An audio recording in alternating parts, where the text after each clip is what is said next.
હાસ્ય કાર્યક્રમો દ્વારા ભંડોળ એકત્ર કરી આરોગ્ય અને શિક્ષણ માટે સખાવત કરી રહેલ એવા સંવેદનશીલ હાસ્ય કલાકાર અને જાણીતા સમાજસેવી શ્રી જગદીશ ત્રિવેદી દ્વારા શિહોર તાલુકાના સોનગઢ અને પાલડીમાં શાળા ભવન માટે સખાવત મળી છે। દેશ વિદેશમાં કાર્યક્રમોના માધ્યમથી આરોગ્ય અને શિક્ષણ માટે મથતા કલાકાર શ્રી જગદીશ ત્રિવેદી દ્વારા આજે કોઈપણ વધારાના ઉપક્રમ સન્માન સિવાય બંને ગામોમાં સોનગઢ મફતનગર વિસ્તાર પ્રાથમિક શાળા અને પાલડીમાં સ્વામી અખંડ આનંદ માધ્યમિક શાળા ભવન માટે શાળાની જ કન્યાના હસ્તે શ્રીફળ વધેરી આ સાદગીભર્યા મુહૂર્ત થયા હતા। સર્વત્ર સહયોગી બનતા શ્રી જગદીશ ત્રિવેદીએ કહ્યું કે હું કોઈ ઉપકાર કરતો નથી, નિમિત્ત માત્ર છું। સન્માન કે અભિવાદન જરૂરી નથી, એટલે જ સાદગીપૂર્ણ રીતે મુહૂર્ત કરી રહ્યા છીએ। આ સાથે શ્રી ખોડિયાર માતાજીના ધામ માટેલમાં સર્વોદય સેવા સંઘ શાળા માટે પણ મુહૂર્ત થયાનું તેઓએ જણાવ્યું। આમ ત્રણેય શાળાઓનું નિર્માણ કાર્ય એકસાથે થશે।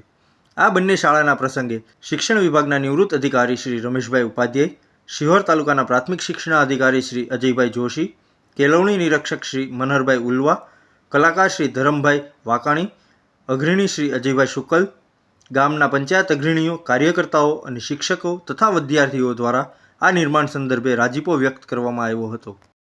આ શાળાના સરપંચથી માંડીને આ બધા શિક્ષણ જગતના અધિકારીઓથી માંડી અને સ્ટાફથી માંડીને વિદ્યાર્થીઓ અને વાલીઓ સુધી સૌને વચન આપું છું, 5 મહિનાની અંદર અહીંયા નવી નિયાળ ઊભી છે।